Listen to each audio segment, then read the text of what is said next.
عیسی د هغه ځای نه بیا روان شو نو یهودیا او اردن د سیند پورې غاړې ته لاړو او ډیر خلک بیا ترې راچاپېره شو او د خپل عادت په مطابق هغه بیا هغې ته تعلیم شروع کو.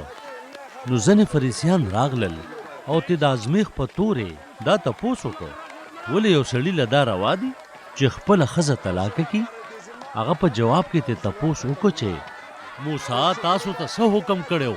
هغوی جواب ورکړ چې موسی سړي ته دا اجازت ورکړی دی چې طلاق نامه دې ولیکي او ښځه دې پرېږدي. عیسی هغوی ته وفرمایل چې دا حکم هغه ستاسو د زړه د سختوالي په وجه ولیکلو، خو د دنیا د شورو نه خدای پاک هغې نر او ښځه پیدا کړل. په دې وجه به سړی خپل مور پلار پرېږدي او د خپلې ښځې سره به یو ځای شي او دا دواړه به یو بدن شي. نو بیا نور دی دوه نه خو یو بدن وي. نو په دې وجه څوک چې خدای پاک یو ځای کړي دي نو بني آدم دې نه جدا کوي.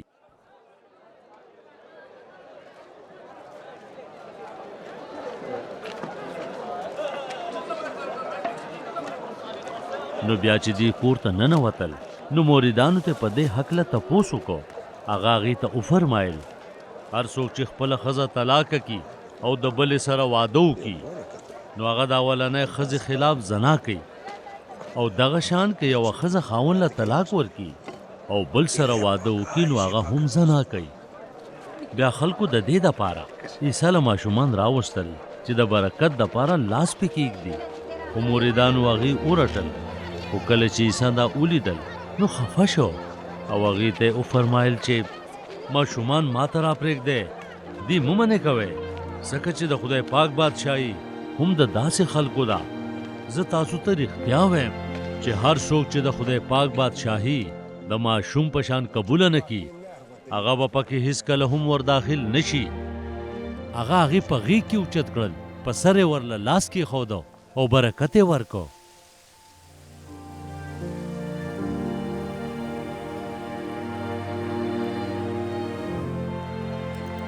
عیسی بیا په سفر روانېدو چې یو سړي را منډه کړه او د هغه پړوان یې په ګوډو شو او تپوس یې وکړو ای نیکه استاذه زه داسې څه وکړم چې دا بدي ژوندون وارث شم.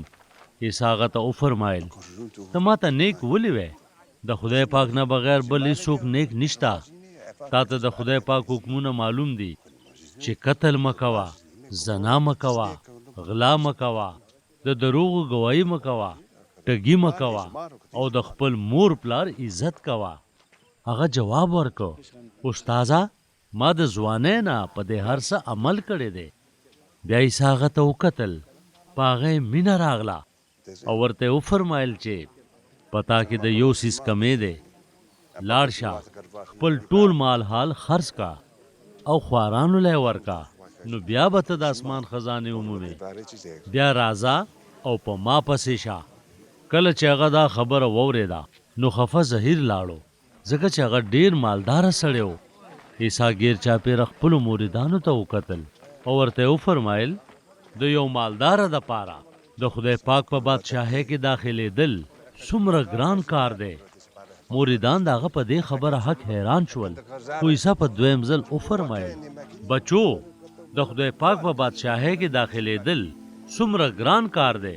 د یو مالداره سړي په نسبت د خدای پاک په بادشاهۍ کې داخلېدل د یو اوښ دپاره د ستنې په سوري کې تېرېدل اسان دي. هغې د مخکې نه هم زیات حق حیران شول او یو بل ته یې وویل نو بیا به څوک خلاصون ومومي.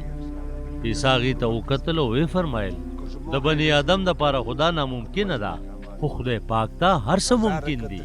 بیا پطرس ویل شروع کړل ګوره موږ خو د دې دپاره هر څه پرېښي دي چې تا پسې روان شو.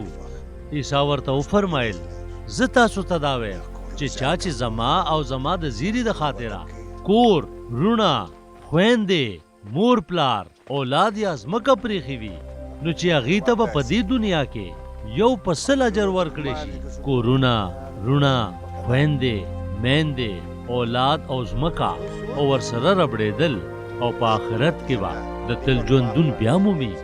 خو ډېر اول به آخر کړی شي او آخر به اول کړی شي.